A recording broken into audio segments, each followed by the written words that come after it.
Hi, how are you all? I'm Brenda. I'm currently 29 and will be 30 in 2 months. I have recently gotten out of a horrible experience related to my husband and his mother. I swear, I used to think that marriage is not that difficult to handle, but boy, was I wrong. Yes, I'm a strong girl since I managed. When I was unmarried, I had my life pretty well and sorted. I had a job as an assistant vet. My life was surrounded by pets, and to be honest, I loved being around them. I loved adventure. I had an old bike belonging to my father. I often took it out for a spin. If my dad didn't have much sentiment towards it, I would have taken it for myself. My dad raised me single-handedly and never made me feel like I didn't have a mom. He is an excellent father, and I'm really lucky to have him. I moved to Chicago, where I got a job as an assistant caregiver to a veterinary clinic. It started very smoothly, and I was picking on the process fast. I met John very unexpectedly. I was very late once and had to take a cab. The cab driver was handsomely single. He is the epitome of a charming boy-next-door trope.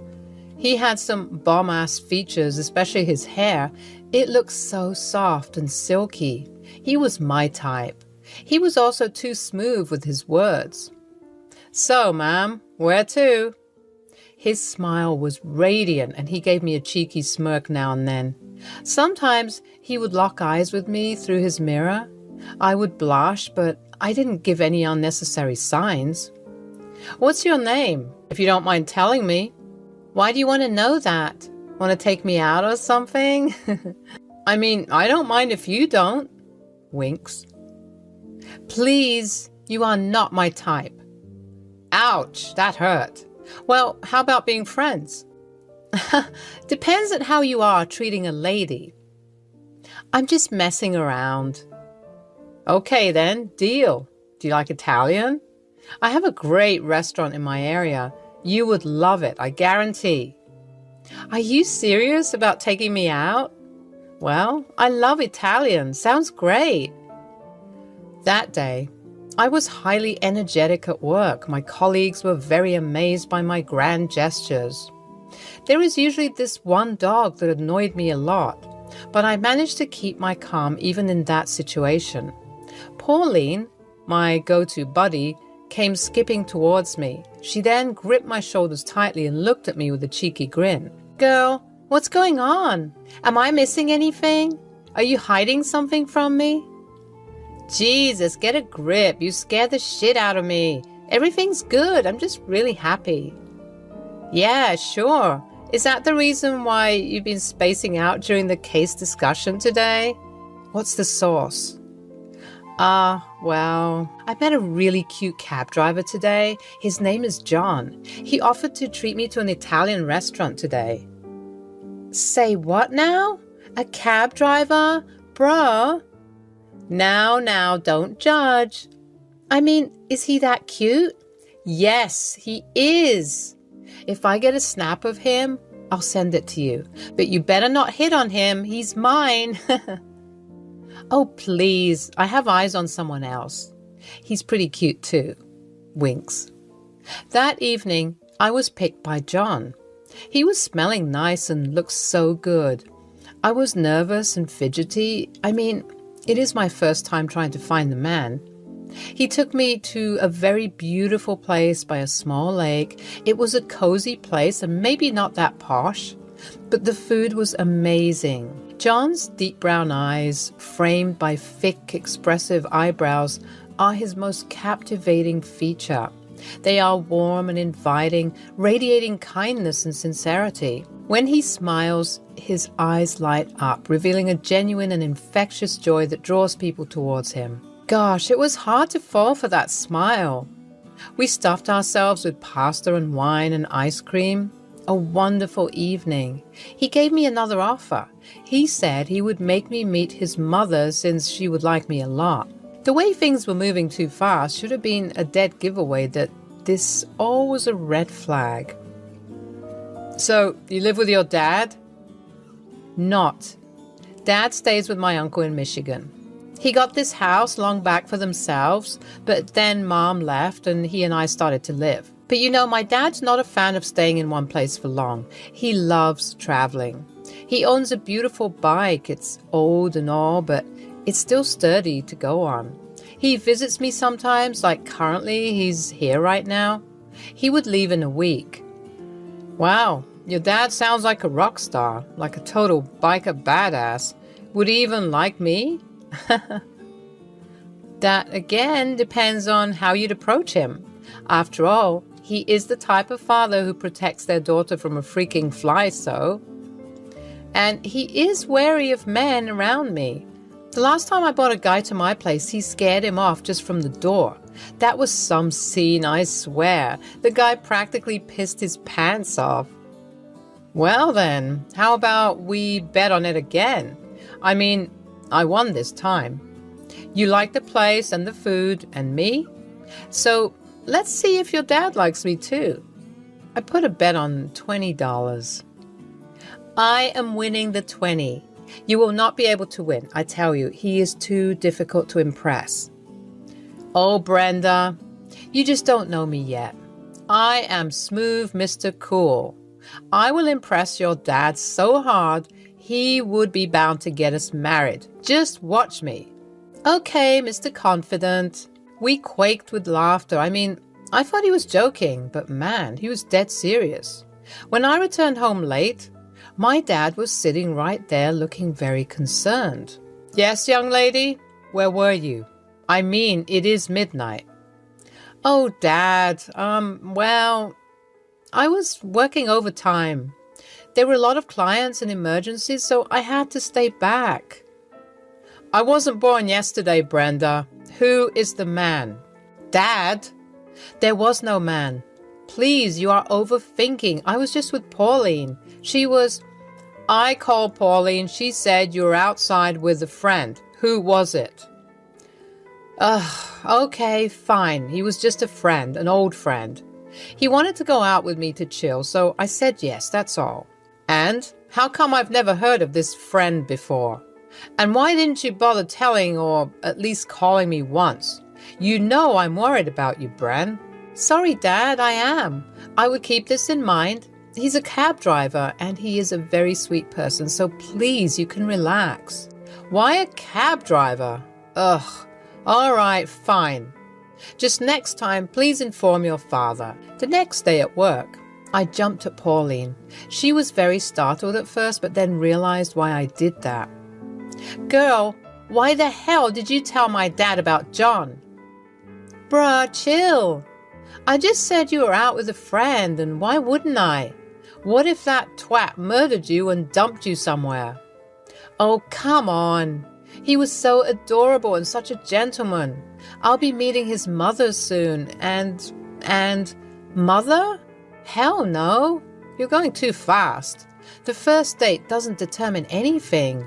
He could be a closet perv for all you know. You want to freaking bet on it? You will lose, since you're such an amazing judge of character. Don't even try. We exchanged numbers. He used to call me more than text. He'd say that he loved hearing my voice. He even gave me a proposal to visit his house, telling me that his mother was so eager to meet me. I was kind of scared because I was thinking about Pauline's words, and I felt that maybe I was going too fast. I wanted to take it slow and wanted to see how things worked with him first. I told him to keep seeing each other for the time being before his mom got involved. John was persistent, but gradually understood. We just got to know each other.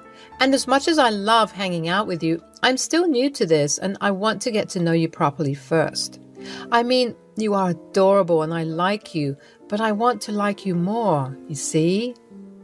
Okay, I get it. And I'm sorry. I don't know why, but I've never been this excited in my life. It's always fun to have you around. You know what? Me too. And I'm glad to have met you. I'm an outgoing girl, but not many guys catch my eye that often, so all of this is kind of new to me too. Aha! So you're saying that I managed to catch your attention? Are you admitting the fact that I'm different from the other guys you've met? Yes, of course. Jesus, saying it out loud makes it much more embarrassing than keeping it in my head. You are the only guy, I think, with whom I can be like myself. And I too feel the same, Brenda. We started officially dating after 2 months of hanging out. He invited me to a baseball match. His friend was playing as a debutante in the team, and he requested both of us to pay a visit. John was sitting very close to me. He was making it so obvious that he was into me. When I locked eyes with him, he leaned in and planted a soft kiss. That was it. The spark to a forest fire. I was swooning at his charm. He had many friends. He would introduce me to them, and we would drink together and come home late. John would always escort me safely to my place.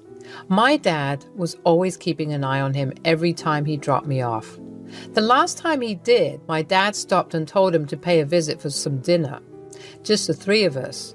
Well, John already made his way to my dad's heart. It is a rare occurrence that my dad invites anyone over to his place. I bet he's eager to win his $20, LOL. My dad and I arranged a nice steak party for John. We had fish, fries, a little bit of rice, and Japanese curry. To wash it all down, we had Chicago's finest red wine. It was a full feast, like a lot for just 3 people. I wore my prettiest dress. It was his favorite color, violet. When he arrived, he was wearing a freaking tuxedo. He was looking so handsome, though. The 3 of us made proper acquaintances before we sat down to have our dinner. So, John, how long have you been in Chicago? 3 years, sir. I know the city like the back of my hand. Oh, really now? Impressive. And you are a cab driver? Yes, sir. Babe, talk about the time when you hitchhiked a creepy man. The one which was late at night. My dad loves these kinds of stories. Babe? No, Brenda, not yet. Not now. Dad, we're dating, I told you. Yes, I know, but I believe in family decorum. This is not yet welcome in my house. Brenda, your father's right. His house, his rules. You can always call me babe and darling, but not here, okay? That is a good man right there. Now, John, tell me about the story of the creepy man Brenda was talking about. After dinner, when John was about to leave. Well, babe, I guess I owe you $20, right? Oh, nah, I don't need it. I'm just glad I could prove that I'm a very suave gentleman. Look at you, so full of yourself. Bet you feel more cocky than ever. I love you, you know? I love you too. It has been a few months since John requested me to finally meet his mother. Now, I thought this was the proper time to do so. I remember how I stood nervously outside the door preparing myself to meet John's mother for the first time.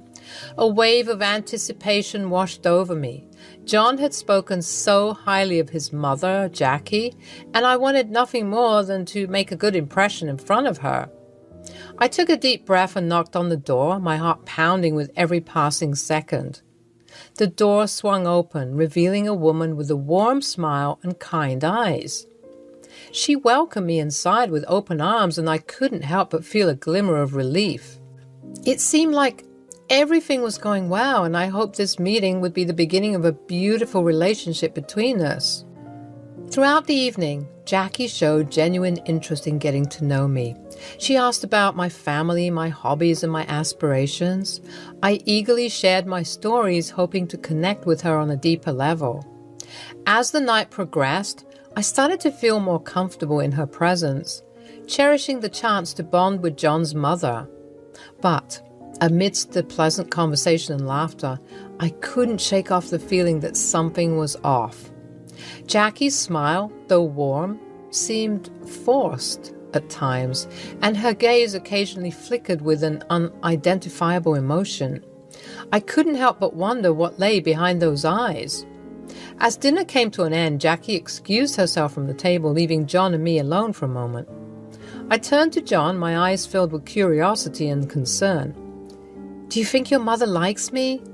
There's something off about everything, and I can't quite put my finger on it." He excused himself too. After 20 minutes of sitting in absolute silence, they both came in with a plate of desserts.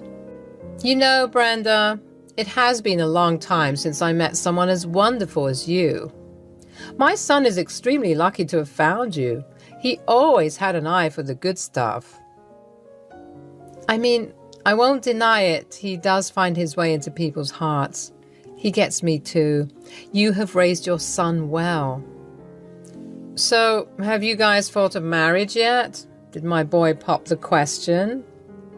I choked so hard on my cupcake. It took me a while to get it out of my windpipe. John glared at his mother. I don't know whether that was out of anger or embarrassment. What? Did I say something wrong? I thought he already did it. "Baby, were you going to propose to me?" "Thanks, Mom." It was true that John wanted to propose, and when we went to our next date, he popped the question. I said yes, because I was charmed by this man. The wedding was simple and calm. The reception took place in a small hotel because we didn't want John to waste too much money on these things. I was glad enough to get him as my husband. Jackie was present throughout, but she was silent.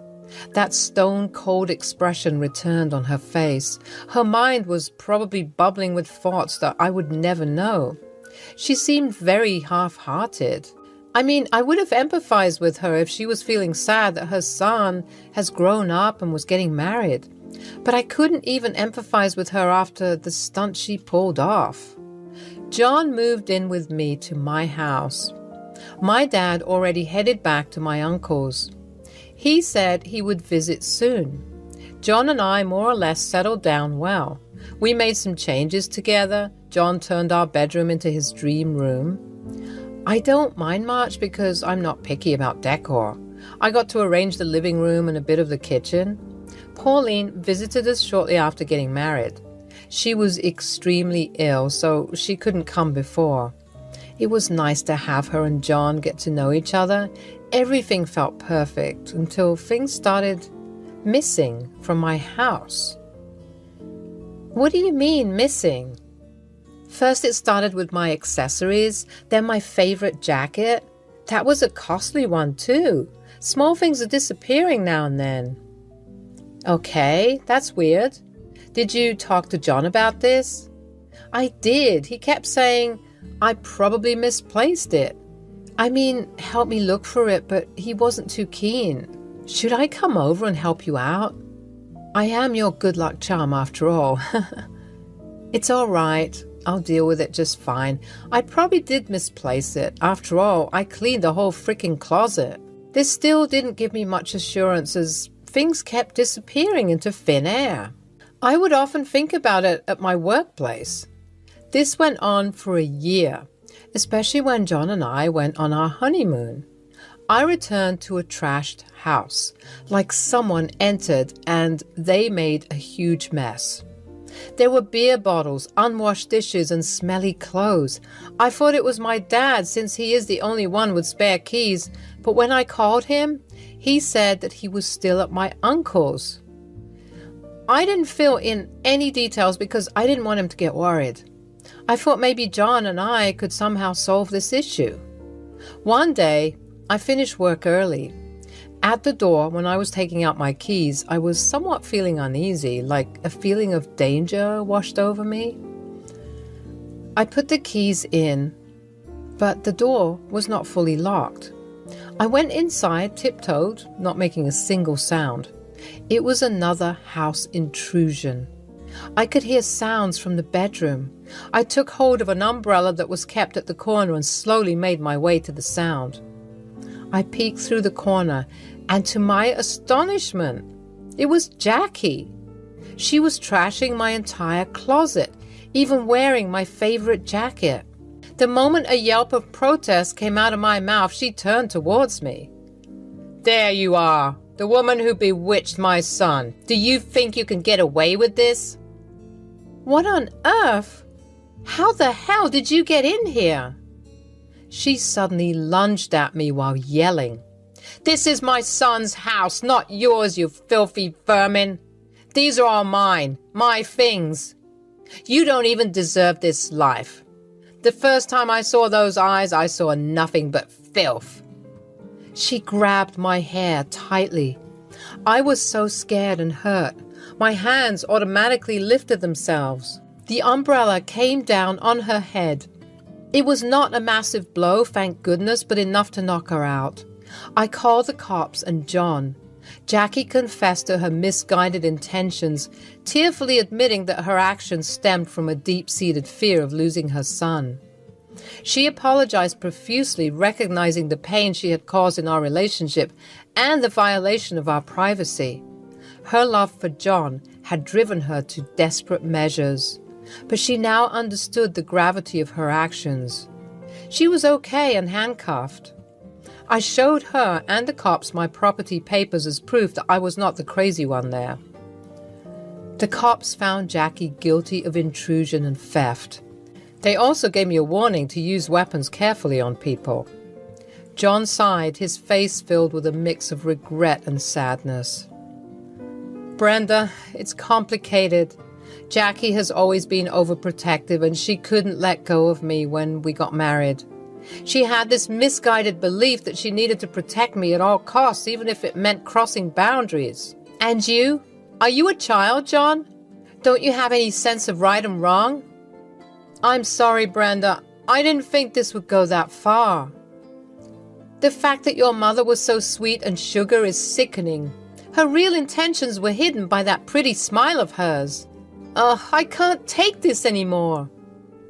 While forgiveness wasn't immediate, I recognized that Jackie's remorse and John's stupidity were genuine. We understood that her love for her son had clouded her judgment, and we hoped that with time and healing, we could rebuild the trust that had been shattered. In the following months, we took steps to ensure our home's security and protect our privacy. We changed the locks, implemented a security system, and established clear boundaries with Jackie. I was very much troubled and heartbroken by John's betrayal. I needed some space. I told him that we need to split for a while and that I need to think again with a clear head. John was understanding enough to lend me that. I gave him no access to my place, at least for the time being. My dad came and temporarily moved in till things were less tense. Jackie was in jail for a while. She would be released soon. She too was not allowed to access my life. Well, currently, I'm still healing. Things will get better eventually. John has to prove more than he should if he wants to get back in my life.